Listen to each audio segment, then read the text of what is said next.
nada más de que estén.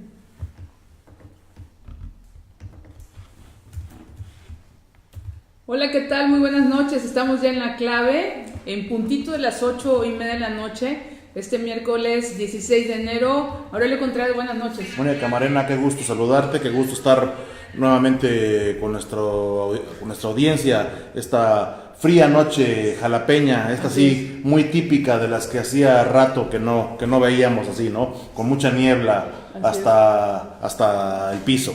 Así es, una noche fría, pero muy cálida en noticias, con mucho movimiento de nuevas noticias. Pero bueno, nosotros, como ya le adelantamos en nuestra página desde temprana hora, pues tenemos temas importantes, temas incluso que nos han sugerido ustedes mismos y que por supuesto vamos a tratar, porque para nosotros lo más importante es tener esta interacción, esta comunicación con todos ustedes. Recuerden que estamos aquí atentos, tratando de responder todo lo que nos comenten.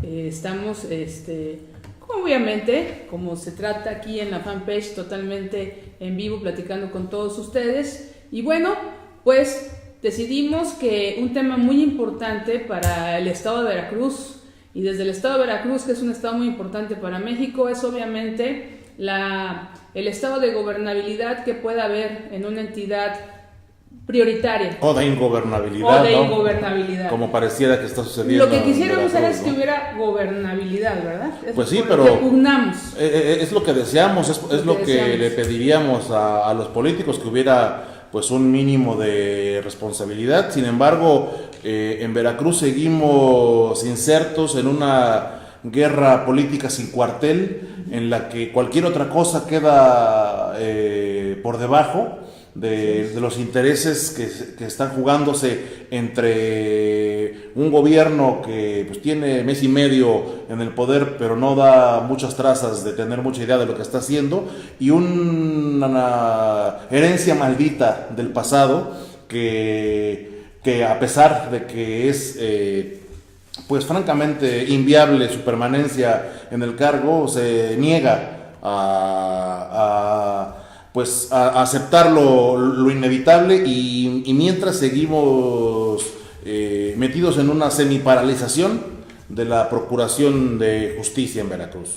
Así es, Aurelio, y lo más preocupante es de que pues no avanzamos en temas prioritarios que tienen que ver con la seguridad, que tiene que ver con todos los asuntos pendientes en materia de seguridad, y muchos otros temas que tienen que ver con el avance y que se pueden forjar a través de la comunicación entre las diferentes áreas. Los poderes, como hemos insistido aquí en este programa, los tres poderes pues tienen que tener una comunicación por más separación que haya. ¿Y a qué nos referimos? Al diferendo del que hemos hablado ya mucho aquí en La Clave, entre el gobierno del Estado, entre los poderes ejecutivo y legislativo, con la Fiscalía General. Así básicamente, que ayer ya llegó a un punto pues ridículo, cuando la Fiscalía pues convocó a inaugurar un centro integral de justicia para las mujeres. El gobernador decidió no asistir y mandar representantes menores, le dejó todo a la cancha al fiscal yunista, que convirtió el evento casi en un acto proselitista del PAN. Así es. Y mientras la atención de la violencia contra las mujeres, pues bien, gracias, ¿no?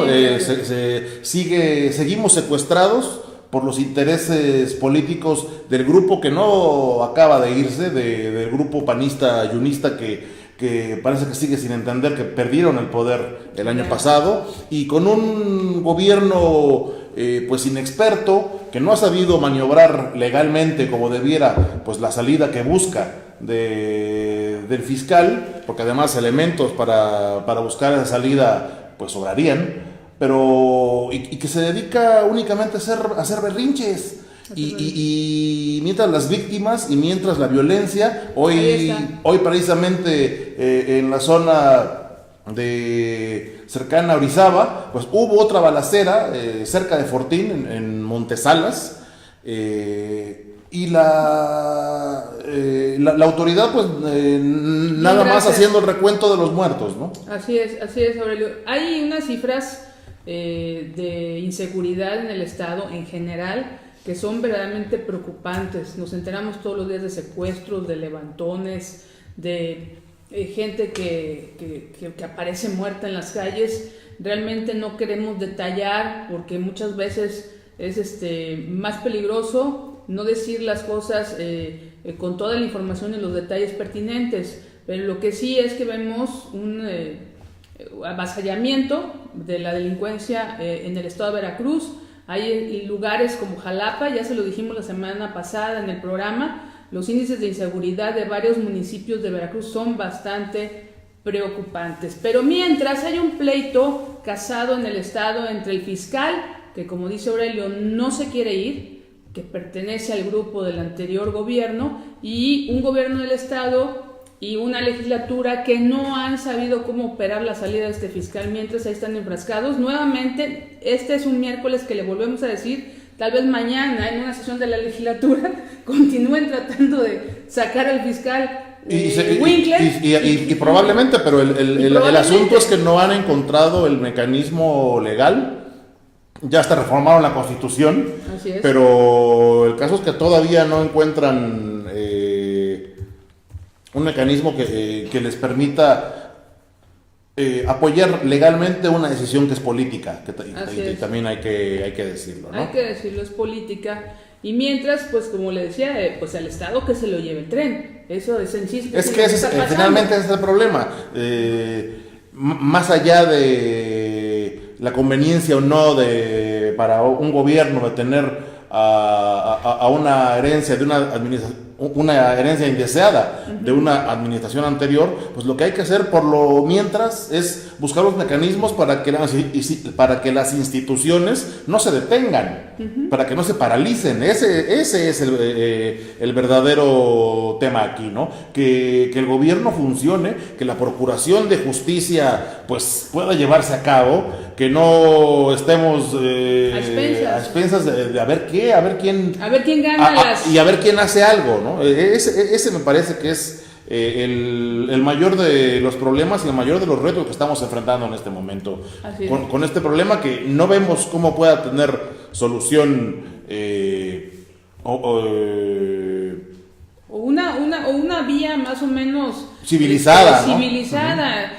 Se dice que en pocos días viene el presidente Andrés Manuel López Obrador a tierra veracruzana. Se habla de varios lugares, obviamente el tema al que viene es otro, que hablaremos más adelante, pero bueno, pues con esta visita, pues ojalá ahí jale ahí los hilos para ver si pues se ponen en orden. Mira, ojalá y por lo menos se haga lo que se tiene que hacer por la vía de la legalidad, porque tampoco es factible que se dé un manotazo como los que vemos que está dando el nuevo régimen para hacer imposiciones, ¿no? Como hemos señalado antes, si el fiscal se tiene que ir, que sea por la vía de la legalidad. Digo, y que hay con qué justificarlo, me parece que sí. El problema es que no lo han sabido hacer, y mientras los que seguimos al garete pues somos todos los ciudadanos veracruzanos. Así, a expensas de esta lucha de poderes, de uno que pareciera que no tiene poder, que otro que lo tiene, respaldado por el poder más grande que es el federal. Pero bueno, en esta opacidad también podemos involucrar un tema por demás muy comentado por todos los mexicanos, que es parte de la agenda nacional. Creo que ya tiene varios días y varias horas. Y yo creo que va a seguir. Yo creo que va a seguir todavía durante algún tiempo. Y que es el tema pues de este juego de vencidas entre el gobierno de la República y los guachicoleros, o al menos eso es lo que nos dicen. Eso es lo que están haciendo, ¿no? Luchando contra el robo de combustible. Como lo señalamos en ya 2 ocasiones anteriores, concedamos que así sea, pero hay muchos elementos para tener dudas, definitivamente, porque es la fecha de que en los estados del centro del país pues el desabasto continúa. no se ha podido terminar de regularizar. Apenas creo que en la Ciudad de México está empezando a normalizarse. En otros estados, como Tamaulipas, ya también se está dando desabasto. Hoy se reportó desabasto en la ciudad de Matamoros, por lo pronto. Ya ni se diga Guanajuato, Michoacán, estos estados que han estado apaleados por la falta de combustible. Y bueno, todos nos preguntamos si en verdad el combate al huachicoleo venía de manera frontal tan rápido y sin planeación, o se trata de algo que se hizo y que no se realizó debidamente, como fue, por ejemplo, que México importó menos gasolina, y esto lo dice Forbes. Y lo reportó el Wall Street Journal. Y lo reportó el Wall Street Journal, al periódico que también, descalificaron en las mañaneras. Pero mire, lo que Forbes dice es lo siguiente: México importó 45% menos gasolina de Estados Unidos en los primeros 10 días del año. Esto fue tal vez uno de los tantos factores que pudo haber impactado en el desabasto del combustible. El problema es que la respuesta no es cierto, nada más, pero no se presentan documentos, no se muestran los datos fehacientes que prueben que no fue tal esa disminución en la importación de combustibles. Otro dato que surgió el día de hoy al respecto es que habrían, no más que mi computadora se digne abrir el archivo, ahora lo señalamos, una versión interna en Pemex que se maneja en el periódico El Heraldo del día de hoy, en la columna de Marta Anaya, en la que señala que, según dicha versión, se habrían cancelado las compras de crudo ligero que se usa para las refinerías en Tula y Salamanca, las del centro del país, las que registraron el desabasto, y que pues esto habría tronado la producción y refinación de combustibles en esas refinerías, y que cuando se intentó reponer lo que se dejó de importar, pues sí, que sí lo iban a reponer, pero eso tarda. Eso no es como que vamos aquí a la vuelta a comprarnos las tortillas, ¿no? Y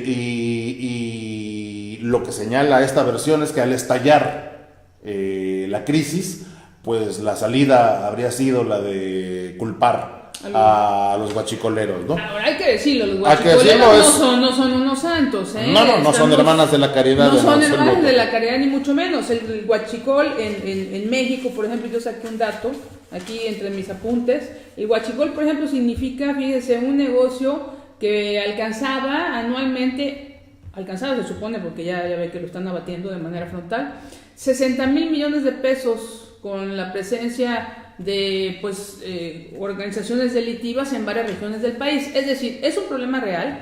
Nadie se opone, como lo han dicho todos los sectores, nadie se opone al combate al huachicol, nadie se opone a que dejen de robar nuestra gasolina, ¿verdad? A que hagan sabotaje en estos grandes ductos, a que se aprovechen de gente pobre que no tiene trabajo y que los metan ahí a robar. No, nadie niega eso. Lo que nosotros decimos es, no puede ser que en menos de 2 meses hayan implementado una estrategia sin estrategia, y que ahora todo México, parte de un México muy importante como es la zona centro, entre otros, y como dices tú, ya también el norte del país, Tamaulipas, esperemos que no porque en la frontera, se surten de otras vías. Se está padeciendo ya el desabasto de productos básicos.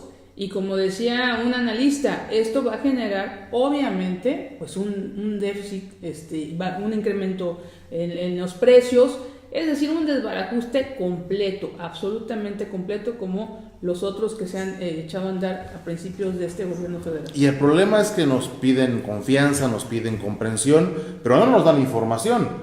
Precisamente el día de ayer, que estaba citados a comparecer en la Cámara de Diputados la secretaria de Energía, que es además senadora con licencia por Veracruz, Rocío Nale, y el agrónomo que es director, el agrónomo director de Pemex, Octavio Romero, pues nomás no llegaron. De última hora avisaron que les habían boicoteado otra vez el ducto de Tuxpan a Azcapotzalco. Sí, y como decía, no me acuerdo qué periodista decía, un colega decía, yo no me imagino al director de Pemex Rellenando los hoyos, rellenando los hoyos, o tratando de rescatar o haciendo frente a los guachicoleros que fueron a hacer un sabotaje de nuevo. Sabotaje del que no se han presentado pruebas. Únicamente han sido dichos. Dichos, de que, no los hay están fotografías. de que los están saboteando continuamente, y particularmente en ese ducto, el de Tuxpan, Azcapotzalco. ¿Será bueno ir a ver allá a tu tierra, a Tuxpan?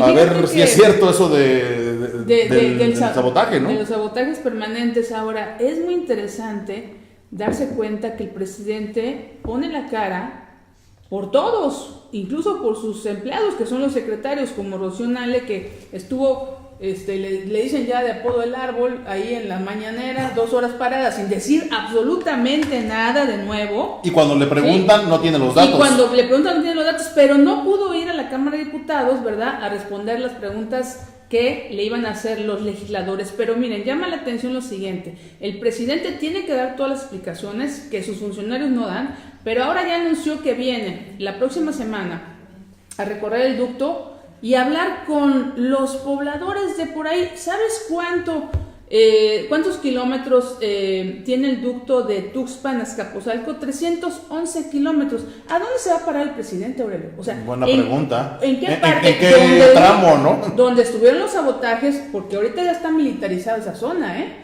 Han mandado, aviones y qué sé qué tanta cosa por estos presuntos sabotajes. Como tú dices, no tenemos pruebas, no tenemos fotografías. Únicamente los dichos de las autoridades, ¿no? ¿Con cuántos lugareños va a platicar el presidente? Porque les van a ofrecer apoyos para que no vayan a seguir cayendo en las garras del huachicoleo. Por favor, o sea...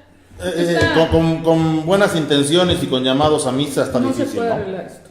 Pero, y menos aún, se puede pedir confianza cuando las autoridades no dan la información que se les está requiriendo.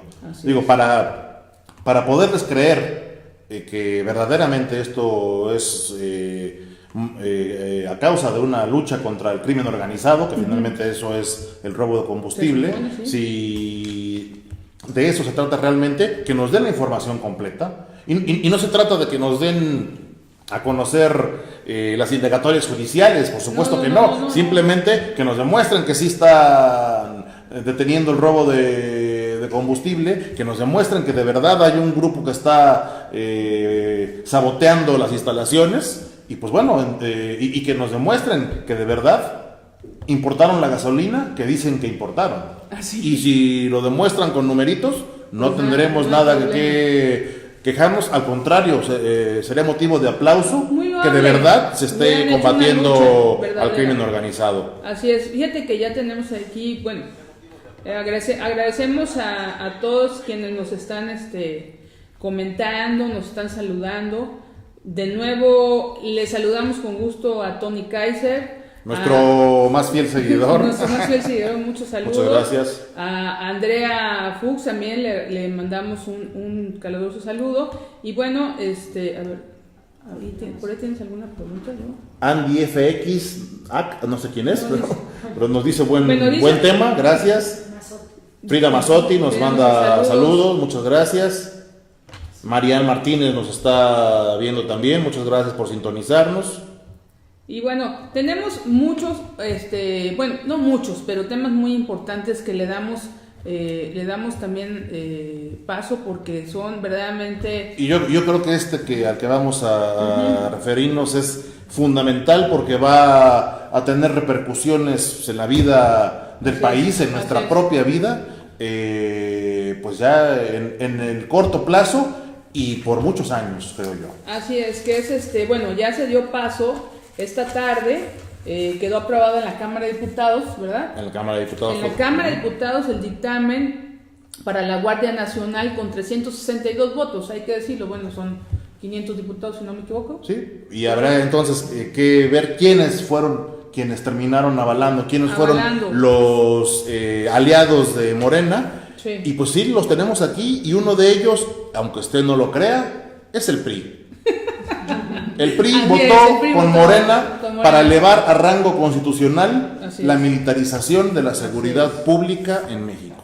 Así es. Como para que no se nos olvide tampoco. No fue nada más el PRI, también el Partido Verde, que ya desde cuando pues ya se había puesto una casaca más como cafecita. Sí. El PRD, que también como que está queriendo volver como el hijo pródigo. Se anda arrojando. Y pues bueno, y los aliados que ya traía Morena, que eran PT y Encuentro Social, ¿no?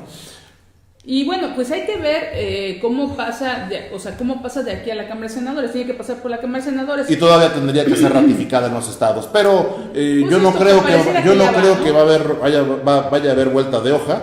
Y finalmente, pues nos quedamos en lo mismo, ¿no? Porque a pesar de que se habla de un mando mixto en la Guardia Nacional, pues es una vacilada. ¿Cuál mando mixto? El mando civil, que estará en la Secretaría de Seguridad Ciudadana, como se llama ahora, va a ser para cuestiones administrativas. Así es. Para cuestiones operativas, el mando va a seguir siendo militar. Así es. Y además, y entre los puntos que se encuentran,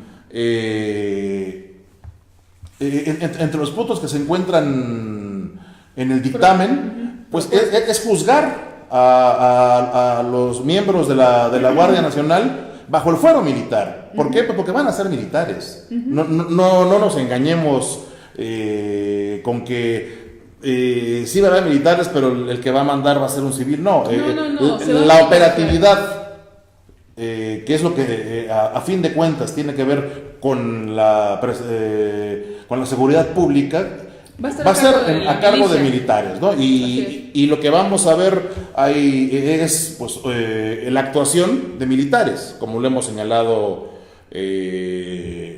repetidamente. Así es, por ejemplo, entre otras cosas, esta ley podría incluir que si andas en la calle, eres un sospechoso, te detienen y te llevan en lo que tú demuestras lo contrario, vamos. Sí, pero y además te llevan militares, lo hacen los militares, ¿no?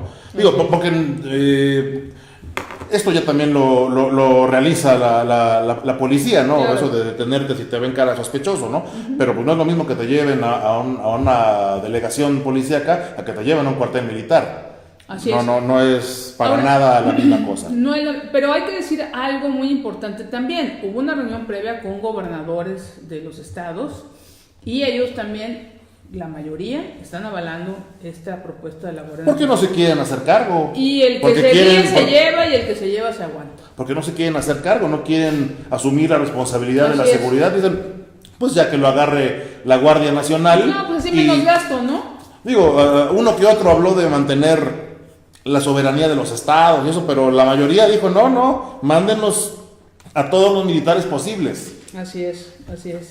Y bueno, y esto no puede ser de ninguna manera una buena noticia. Creo que que sienta un precedente terrorífico y más en un país como el nuestro, que lleva años sumido en la violencia por una estrategia que lo sumió que lo llevó a esa situación, y que lejos de cambiar únicamente se reforzó y se elevó a rango constitucional.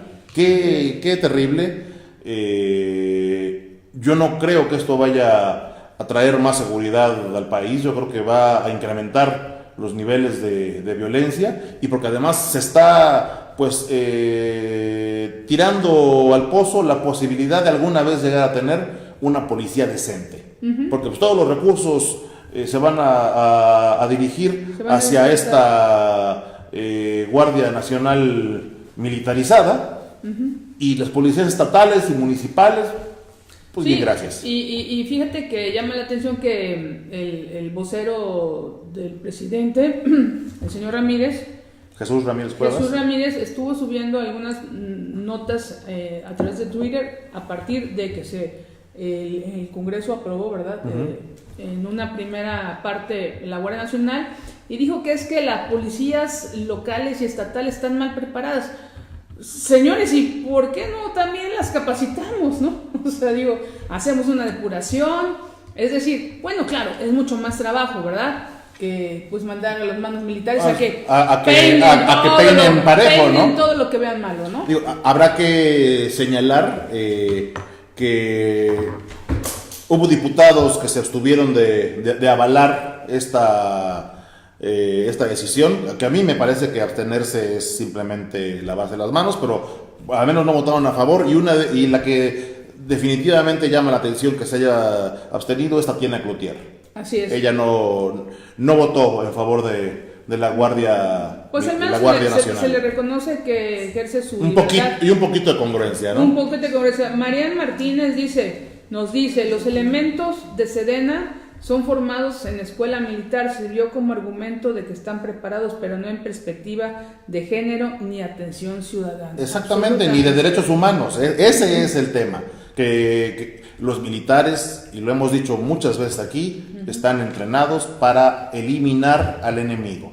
Esa es la función de un militar, y eso no va a cambiar. Así es.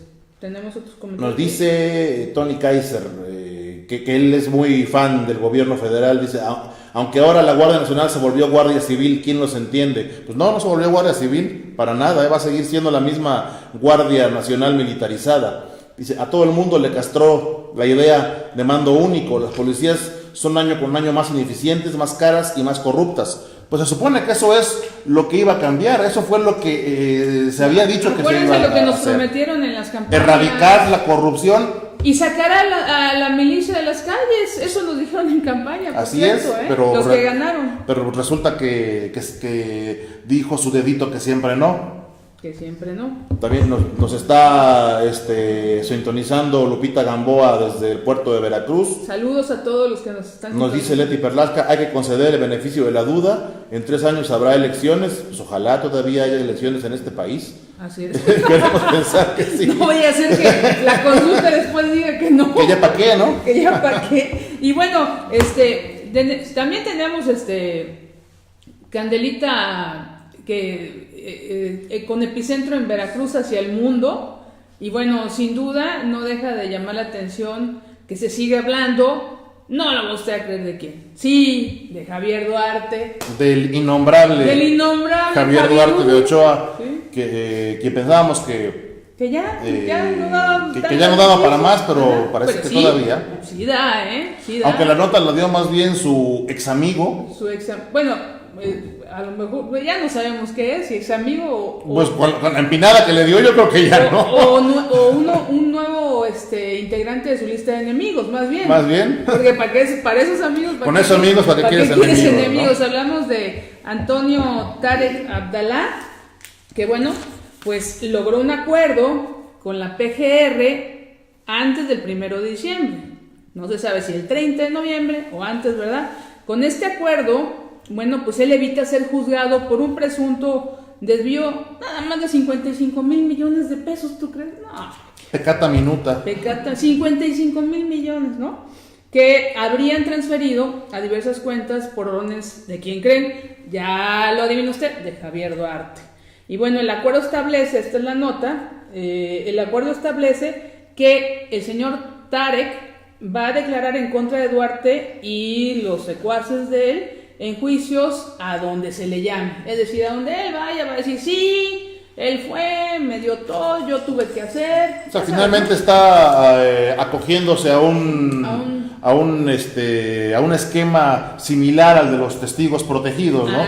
Donde sí, yo declaro lo que me pidas, pero ya quedamos a mano, ¿no? Así es. Ya quedamos a mano y les parece que va a buscar quedar a mano bien, porque está implicando incluso también a Karime Macías, ¿no? Ajá. Sí, a la que quiere ser londinense. Fíjate que sí, en mayo pasado, no hay que olvidar que Tarek Abdalá confesó a la PGR que a lo largo del sexenio de Javier Duarte se desvían recursos públicos a empresas fantasmas. Eso ya también lo tenemos muy machacado. Pero él dijo también, le voy a decir algo, que en muchas ocasiones era la propia Karime Macías quien decidía el destino del dinero. Es decir, la está ubicando, como todos presumían, de que pues ella era el cerebro maligno. Uno de los cerebros malignos para utilizar el dinero. Nárranos cómo pedía Javier Duarte sus mesadas. Javier le hablaba a Tarek y le decía, ¿me mandas una pizza? Y era $1,000,000 de pesos. Una pizza equivalía ¿Una pizza? Y era $1,000,000 de pesos. a $1,000,000 de pesitos nomás para sus gastos personales. ¿Me mandas un Invidentes?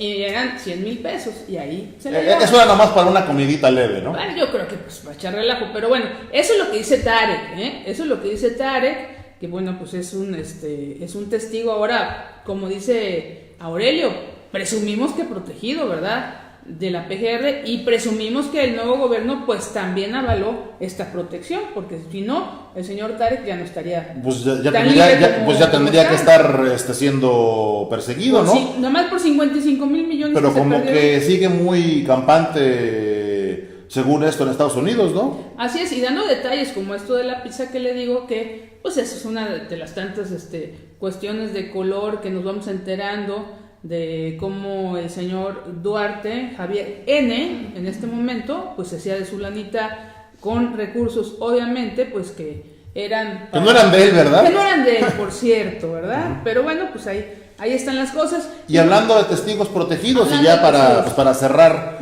la emisión de esta noche, pues ha causado mucho revuelo y sigue causando mucho revuelo el show mediático del juicio del Chapo Guzmán, donde ahora otro testigo protegido, el Chapo y sus amigos, el Chapo y sus amigos, pues volvió a señalar y a implicar a los expresidentes Felipe Calderón y Enrique Peña Nieto en el pago de sobornos por parte del cártel de Sinaloa, ¿no? Presuntamente son los dichos de un criminal, ¿no? Es que es lo que digo yo, o sea, estamos hablando de finísimas personas, digo con todo respeto que me merecen, que no nos merecen en realidad, o sea, pero quienes se dedican a esto, pero miren, este señor Alex Cifuentes fue testigo en el juicio del Chapo y dijo que 100 millones de dólares, que es una lanísima.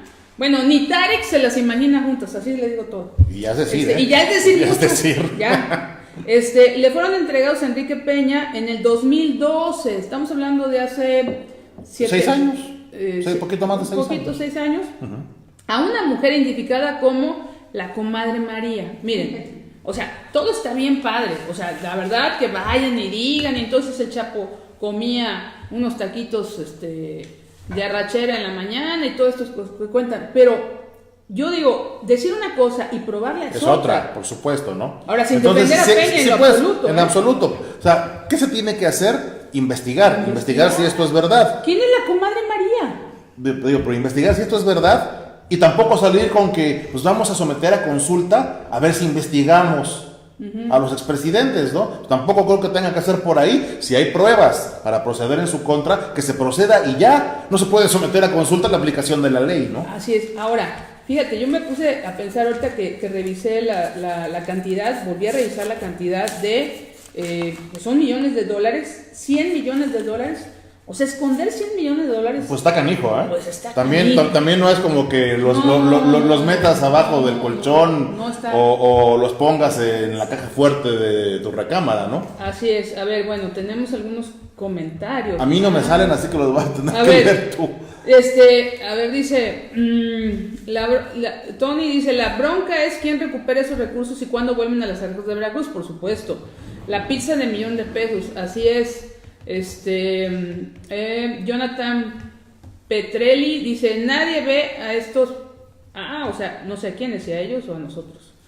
El Chapo está cantando como soprano para lograr una condena de 10 años, puede ser.